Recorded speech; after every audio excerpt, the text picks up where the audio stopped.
What's up everybody, we are Deanna and Phil and this video is going to be 7 things that are surprisingly cheap in Germany. For those of you who do not know us, Phil is from Germany and I'm from the USA and we've traveled around to different places together, so in this video we are going to compare German prices to the US and other places that we've been to. Let's get right into it. So our first point is going to be groceries. They are surprisingly cheap in Germany and I did not expect this. Yeah, even compared to the US, I think a lot of the groceries are cheaper, meaning everyday stuff like vegetables and meat is surprisingly cheap. And even compared to Southeast Asia, where we spend a lot of time, a lot of the everyday things are even cheaper in Germany than in, let's say, Thailand or Vietnam, which is surprising because those countries tend to be cheaper overall. In Thailand and other places in Southeast Asia, the fresh produce tend to be a little cheaper and the rice. However, other products that you would get day to day were more expensive, like milk or cheese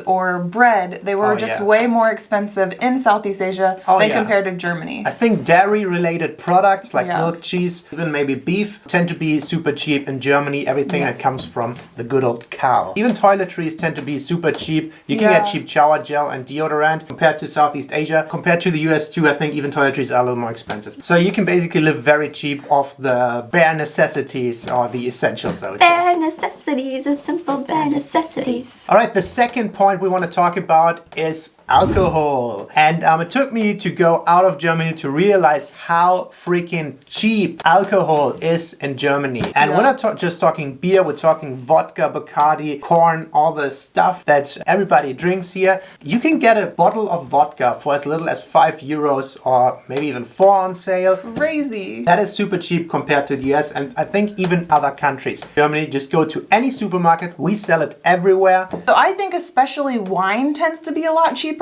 in Germany. Even the grocery stores that are German that are in the US sell the cheap wine, like Trader Joe's, maybe Aldi sells wine too. It tends to be cheaper. Like you can get a $3 bottle of wine, a $5 bottle of wine, which is crazy. I noticed that in Germany, even if you go to a restaurant, the beer tends to be cheaper, sometimes even than the water. You can get a beer for cheaper or the same price than any soft drink, which blows my mind. Oh, and what is the drinking age here? Can you buy alcohol when you're younger? Oh, 16, of course.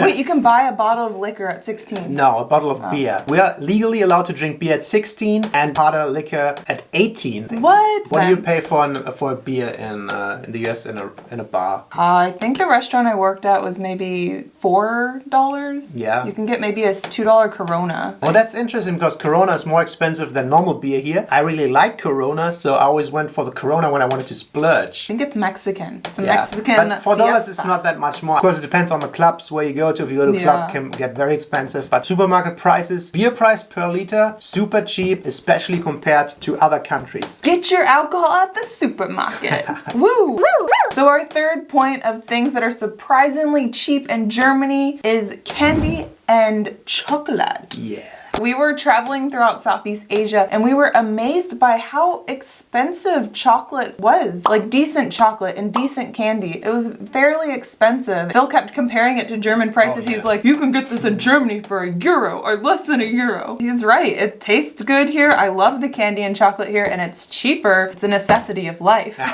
See, that's the problem. I don't know if it's a good thing or it's a bad thing that is that cheap. But you know, in every supermarket, there's usually one brand of chocolate on sale and the usual bar of chocolate like a Milka or Rittersport is below €1 and on sale it might even be 59 cents or something like that. Yes. And I think in Southeast Asia they don't have many manufacturers for themselves and they are kind of cheap but they are very bad in my opinion. Yeah, it depends. So they have a lot of Rittersport imported and Lindt of course, but those tend to be super expensive just because of the geographical distance I guess and it's import being tax. Imported. Yeah, import tax. The assortment is so big too here in the supermarkets. When I go out and we come back after here, I just want to have everything and it's horrible and so cheap. Yeah, that's true. In Germany, like all the supermarkets at least have an aisle or two designated for chocolate and candy.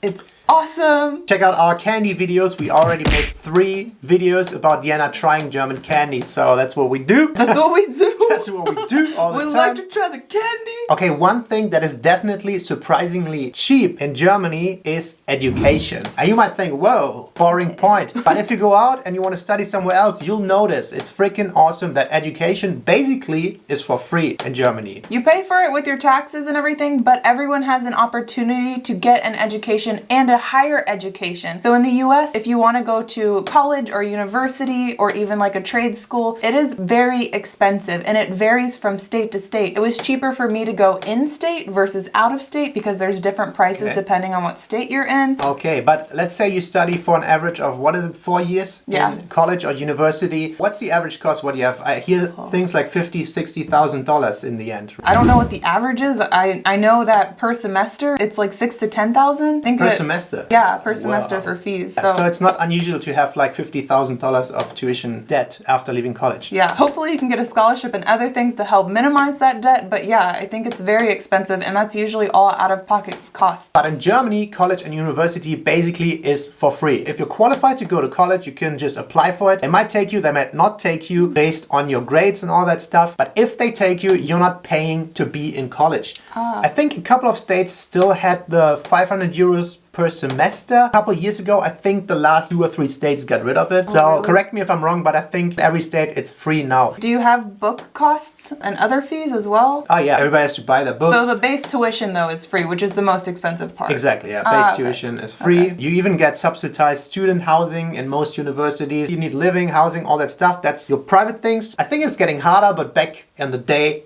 a couple of years ago, people tended to study forever. It was not uncommon for people to be enrolled for 10 years or something like that. You can just stretch it and keep studying and living the good student life. Doesn't matter what your financial background is, your social background. If you have the grades, you can enroll to study medicine, to become a doctor or law or whatever. And if you're good enough, you just do it. Education, very cheap compared to the US. Yes. So our 5th point is mobile phone and internet contracts. I was surprised by how cheap it was in Southeast Asia for a mobile phone contract. I was blown away. And in Germany, I was surprised by how cheap it was as well, because I was paying $70 per month for 1 gigabyte of data in the US. It was crazy. Okay, here's the thing. We have to see what we're comparing to. I think in Germany, we're kind of on the expensive side if you look at Europe. But basically in Germany, you get a prepaid card for 10 euros or maybe 20 and you have like a gigabyte or 2 to use, and usual contract if you're long term here is like, should be like 20 to 30 euros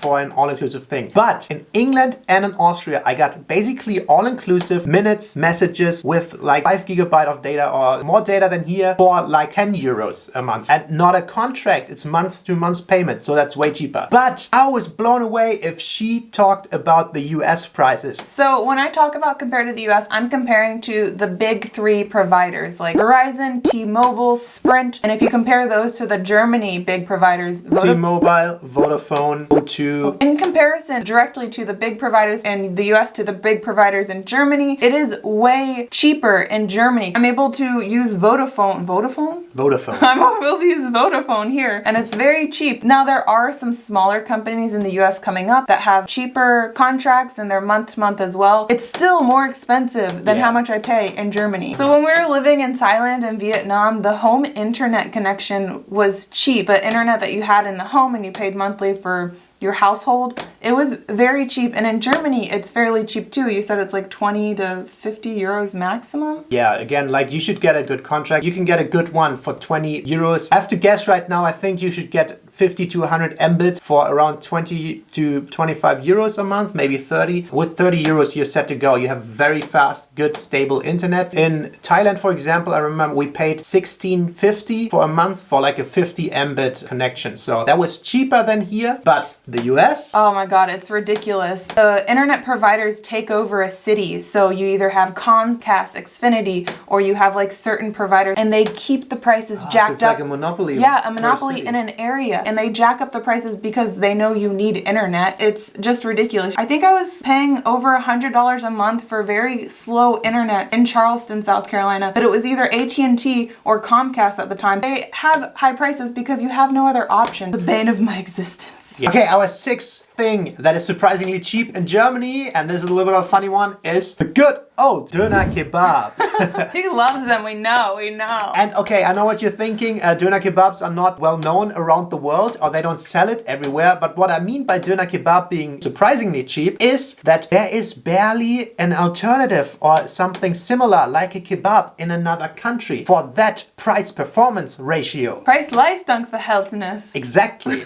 You get this hearty, big-ass sandwich meat goodiness, and it's usually between 3 and 4.5 euros. Just the freaking best fast food snack that's out there. My mouth is watering, I'm hungry. I know, he's drooling. Should you just be with a kebab? Yeah. I was trying to think of an equivalent food that we have in the US that's kind of a takeaway, cheap food, handheld. And I was like, all right, New York hot dogs, but those are not filling and they're not very good. Some New Yorkers are gonna just shit on me right now. Or you could get a slice of pizza. Those are good, but they don't fill you up as much. I was thinking maybe a taco or something. Yeah, like you have burrito would come the closest. I think those are the closest, but even then they're never just 4 euros What's or a 3 burrito euros. at Chipotle? Oh, that's expensive. It's like $8. And that's probably the most comparable. And if you go to like a street food truck, it's not going to be $8. It's going to be like $10. I think a doner kebab is awesome. It's delicious. I agree with you. Kebab is just a super awesome value for what you get. The point is basically you have the option for a surprisingly cheap goodie snack anywhere in Germany. Snack, it's like a meal. Thumbs up for kebabs.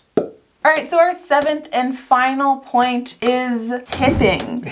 I was amazed by how different countries are as far as tipping goes. I know it's starting to become a little more popular around the world, the tipping customs, but in the US, it's a custom to tip 10 to 25% minimum for any restaurant service that you go to, obviously not fast food or anything. Phil told me that it's very different. You don't tip that much here. No, we don't tip 20% usually. I mean, it really depends on the kind of restaurant you go to. I think the fancier, the more people tip. But if you go to a standard restaurant with 2 people and your final bill will be $37.80, you would, of course, run up to 40. That's it, though? That's 220. Yeah, that's like, how much is that? Less than 10%. Or maybe if it's 36.5, you still have run up to 40. Nobody would give 45. That's so weird. That's crazy. That's yeah, too much. that would be the minimum. We tip in those restaurants almost always, but it's not 20%. It's a lower percentage. Yeah, the purpose of the tipping in the US is because waiters and waitresses, servers in general, do not get paid enough. So the tips are the way to compensate for that so they can get paid. If you work at a decent restaurant, you'll get paid more than minimum wage, hopefully. But in Germany, they pay you enough. They pay the servers enough. And I mean, we met in Southeast Asia. I remember instances where we ate for like $5 and you were like, should we tip like $4 or $5? Like give them 8 or 9 or 10? And I was like, what? It's so hard to me. I'm very conscious anytime I go to another country to look up the tipping customs, because when I first went to China, where it was insulting to tip at a small family restaurant, they threw the money back at the people I was with. But I think a lot of bigger restaurants, a lot of different places are starting to adopt that. But yeah, in some places it's completely unnecessary. I'm very conscious of it. I like to know because it's something that's huge in the US. And I'm just blown away by this. You have to tip 20% or more. Otherwise you are, what happens? I don't know what happens, but I feel like a tip should be a reward for a very good service. I agree that tipping should be extra. It should be anything extra. It's not that tipping should support the staff because it's not fair. However, if you are someone that goes to a restaurant in the US and you don't tip, that means you didn't pay that person for giving you food, for being that person to mediate your order and not spit in your food. If the service is very bad and the food was horrible, you're still tipping at 20%, right? I don't know if it's going to be that high, but I think you should still tip them, which is horrible. And that's not how it should be in the US. It really bothers me. It comes from the companies. It's from bigger companies and restaurants not wanting to pay their staff an adequate amount, not wanting to raise their base menu prices to include that in there because they want to entice them with cheaper prices, although there's all these hidden costs. Yeah. But wait, if in Germany the tipping is cheap, does that basically mean people are cheap? I think that's actually a stereotype about Germans, that Germans are kind of cheap. Americans, I'm surprised how easy they are with spending. Hey, you got $1, you get $1. You all get a dollar! Anyway, let us know in the comments below what the tipping customs in your country are. How much do you tip? Do you tip more? Do you tip less? Do you think it's mandatory or not? If you like this video, don't forget to give the video a big thumbs up. Subscribe to our channel. As always, thank you so much for watching and we'll see you next time. Goodbye. Bye!